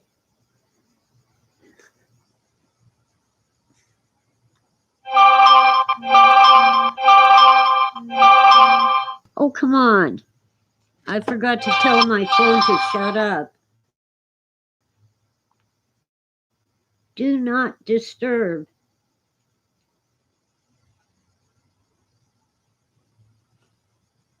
I have to take this message. It's a text.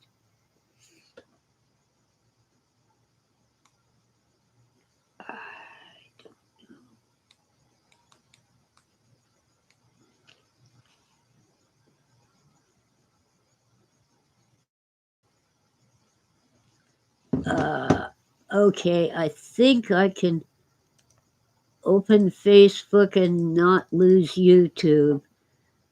I have to take care of a troll on my Facebook group. You don't want to join my Facebook group. It's for locals in Crestline.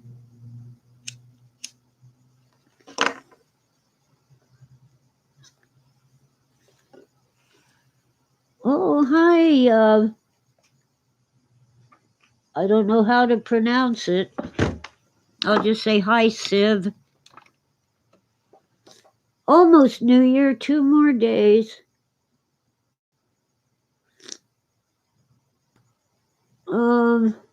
My phone was getting Facebook messages and YouTube notices and all kinds of stuff. So I don't know which sound is what, but I told it to stop it. All right, I gotta find.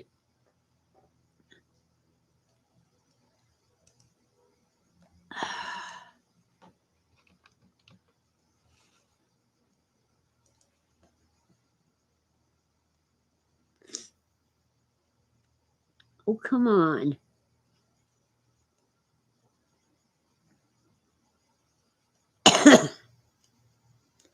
It's just.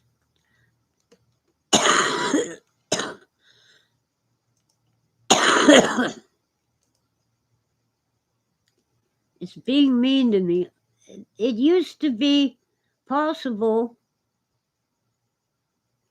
to find what I was looking for, and they upgraded their stinking software, and now it's impossible.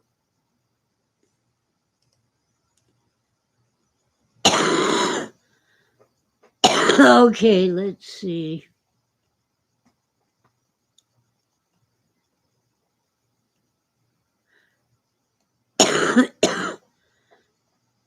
I can't freaking find what I want.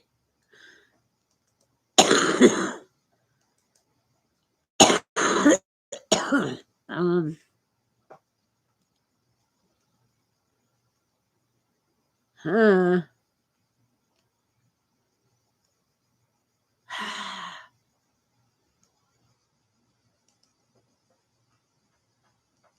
Come on.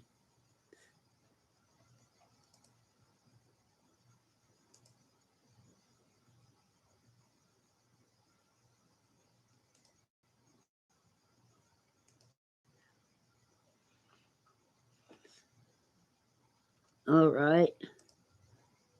Let's see. I'm hunting down a troll. Here we go.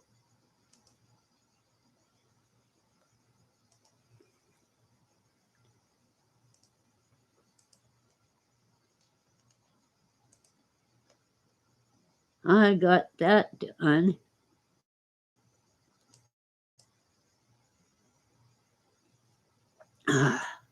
That'll have to do for now.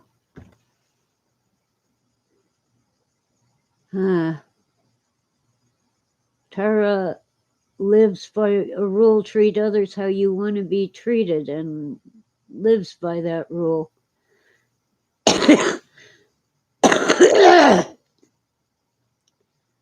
I often regret having started this Facebook group.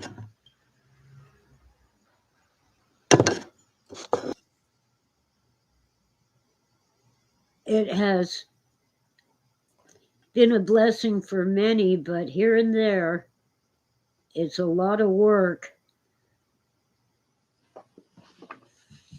because we get trolls and they're hard to hunt down.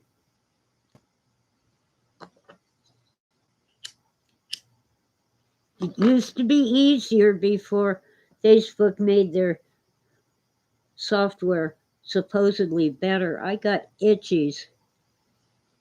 Oh, God, I got itchies. Cats.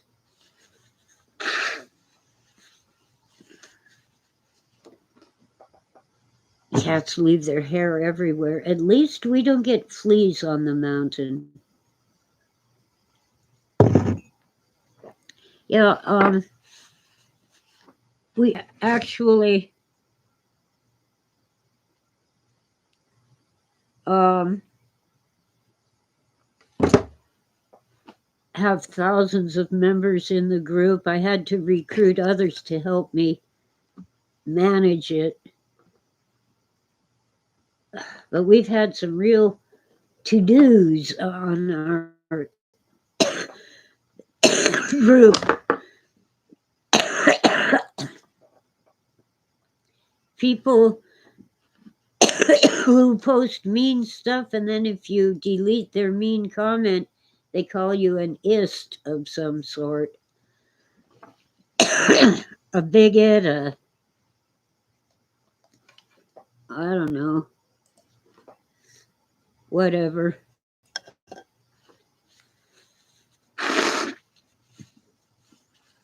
Or a phobe. Just because, the rules say be nice, be courteous, no cussing, don't attack people. But they get to do it because they can call us names if we delete their nasty comments.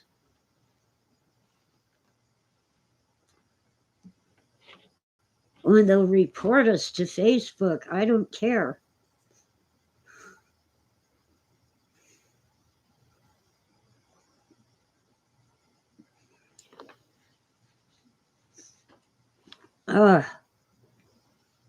Yeah, I'm a troll hunter. Used to be, you go to the manage the group page, you go to the members and search for the name, and you would find it. Now it gives you every place where that person ever made a comment. So there's someone else's posts with 110 comments on it. And you got to go through all of them to find the person you're looking for. Instead of giving you the person's profile, where you can just go zap and either put them on timeout or kick them out. Ditch has a Discord server with 50 active members, and he made it private because at more than 50 he couldn't control it. Yeah. Well, I have 3 other people helping me with this group.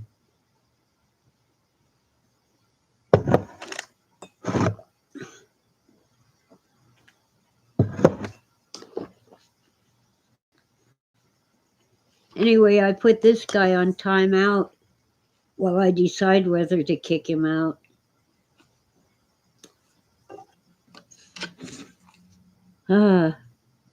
Evil phone.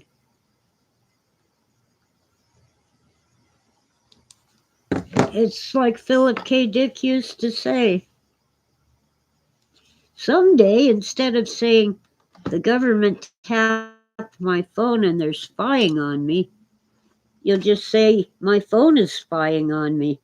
It's true now. Well, let's say he had bad behavior in the offline world, and it crept into his posts in the group.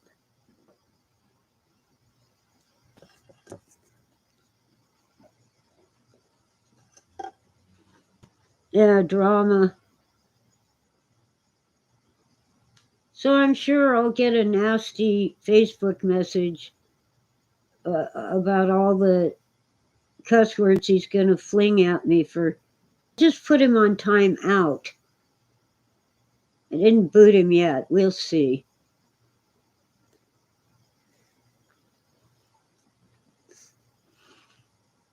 Yeah. Oh, once a month, Google tells me all the places I've traveled to in the past month. But I'm glad I have the phone with me because they don't have pay phones anymore. And even most of the call boxes are gone. So in an emergency, I can at least call for help. Ditch likes the old school trolling to bring up a controversial topic to get other people to fight about it.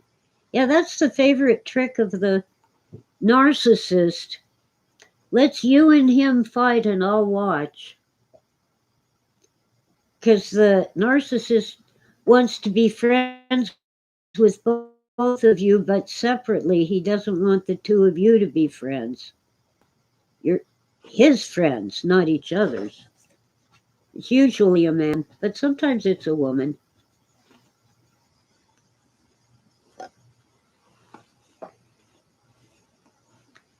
But once in a while, you get someone who does it just as a prank. It's a mean prank, and I wouldn't do it. Well, sort of harmless online, but it can lead to stalking and swatting. A number of people on Twitter have been posting that they got swatted so many times that the police just come to the door and say, "We got another call. Is everything okay?"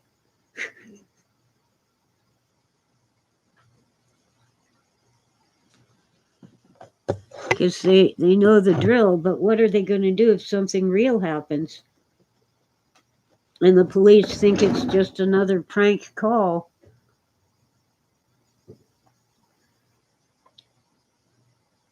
Gotta refill my water. It's empty. Hi, kitties. Kitty, kitty, cat.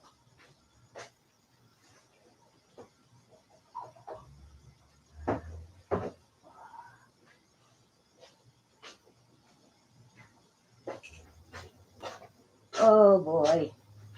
It's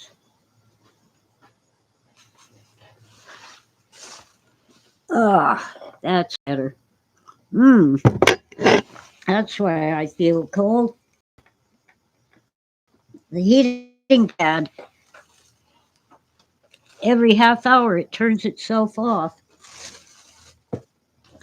And Tora knocked my little portable modem onto the floor because that's her spot to sit in.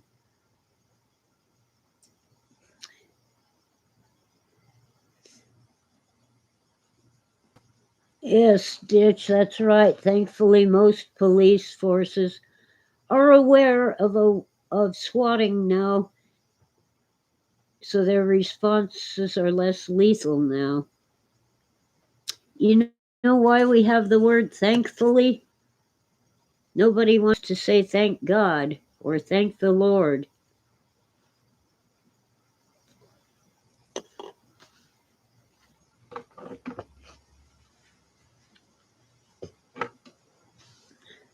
I would say fortunately, but that's just me.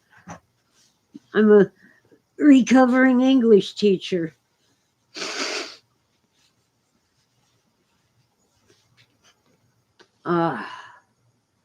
Lord, I missed one.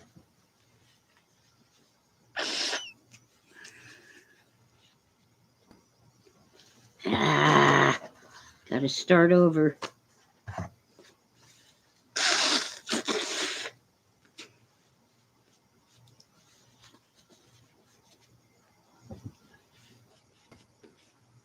Oh, Lord. My nose is never gonna quit.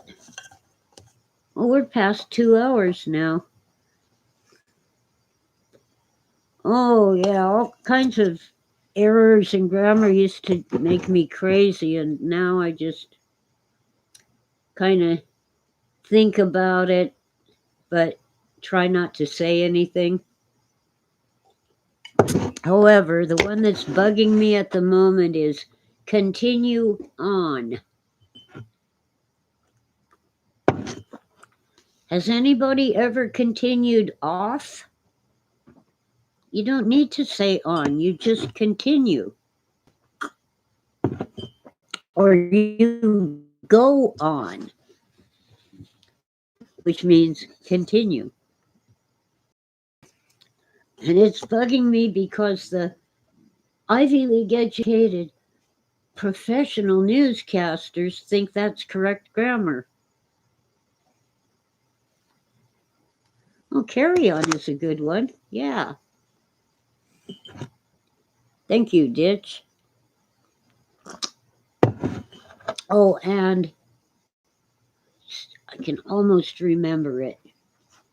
I kept hearing it yesterday on the news from various sources. It was a mispronunciation.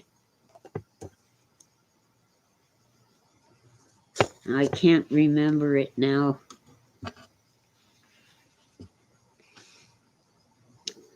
Well, the one that has bugged me persistently for 20 years or more. There's two of them. Coming up instead of coming up, and I'm gunny. I would be okay with I'm gonna, but I am going to is not I'm gunny.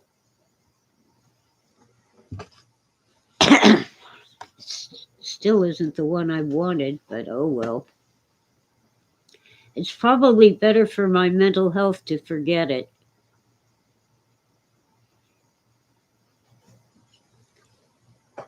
Oh, Ditch says lead on should be lay on. Oh yeah, lay on, Macduff. Yeah, it's from Shakespeare. Macbeth.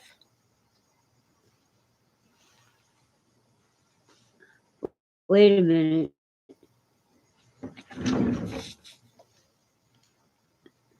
Yeah, I think it's Macbeth who says, "No man born of woman can slay me." And Macduff says, "Ha ha, I was untimely ripped from my mother's womb. I'm not."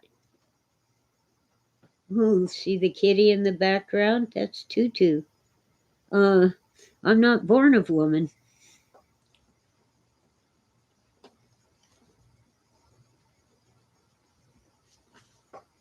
Ah, Tara is learning grammar from us.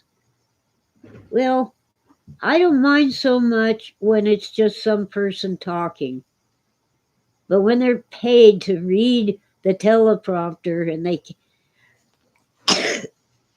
the writers have poor grammar and the talking heads have poor pronunciation. An example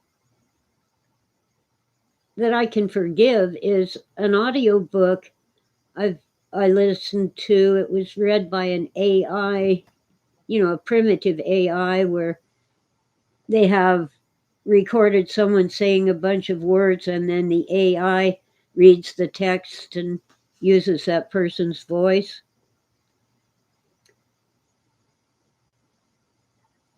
The car's going down the road and it says the road wound around a patch of trees. It wound around because the AI didn't know the difference between wound as in being injured or wound as in the road wound. Now my throat's getting scratchy. Well, English is a devil of a language to learn. At least I grew up speaking it. But imagine if it's your second language. I mean, one of the first words they teach us to read is cat, and that's a snark word. You really want to spell it with a K, but we spell it CAT. You can thank the French for that. We got our word cat from the French. If we'd gotten it from German, we'd be spelling it with a K.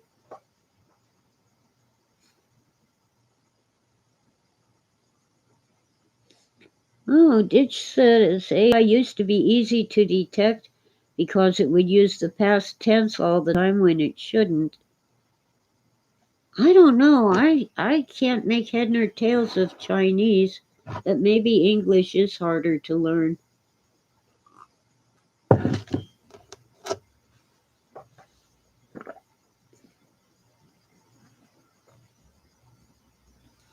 Yeah, if I had a real easy time learning German and even Spanish.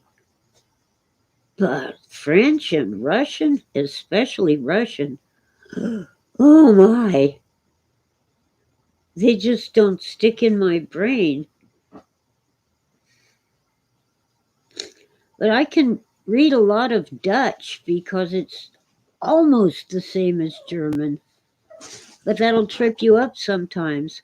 Like when I see an Italian word that's like a Spanish word, it's spelled the same and pronounced the same, but it means something completely different. And French, lapis is rock or stone, but in Spanish, lapis is pencil. I can't think of an example in Italian at the moment. But Italian is kind of like they threw some Spanish and French into its cement mixer. Chinese is almost singing, and the meaning of a word can change by whether your voice rises in pitch or falls. But Russian is also polluted by the French language.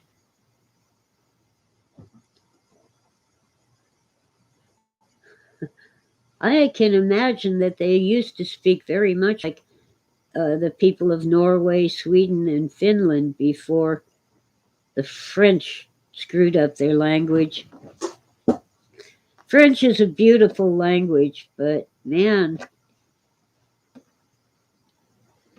oh yes, Ditch, Chinese is a tonal language. Well, we do it in English, if you're, but not to the same extent. If you're asking a question, your voice rises, the pitch goes higher. Like, what are you doing? Whereas if you're making a statement, it stays flat or goes down. Did you did that? Did you do that? You did that. Totally different meanings, same words.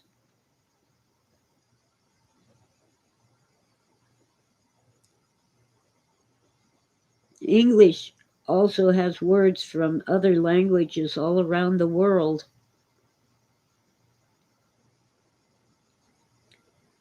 My son says Japanese is easy to learn. I can count to 10 in Spanish because he kept counting out his push ups and other exercises in Japanese, counting up to 10. Let's see. Ich ni san chi go roku sichi hachi ku ju. Ditch says my son is lying. Well, I wouldn't have a clue about how to read Japanese or Chinese, but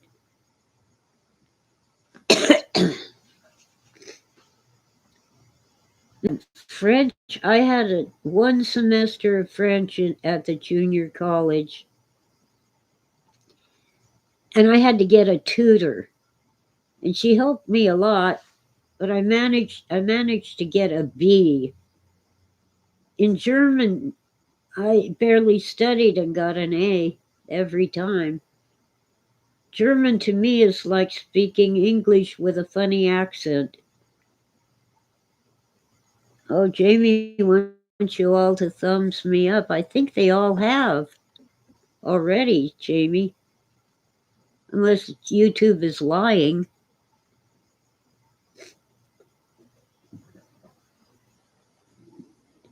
Yeah, Ditch has to go get a lighter and some pizza. Yeah, I hope to be on Thursday. And I gotta get going too. It's 2 hours and 17 minutes so far. Anyway, don't worry, I don't edit people who are just talking, except one lady because she was a teacher too. And all I edited was the continue on.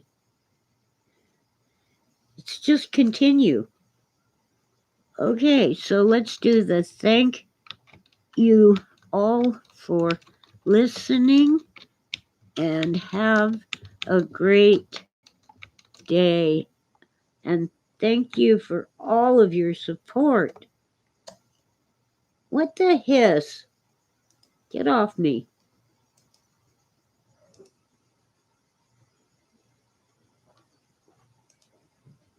I can't.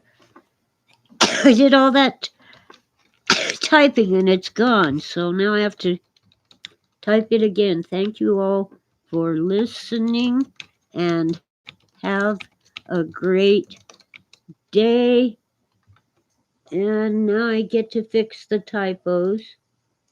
Bye, Witta. Good to see you back.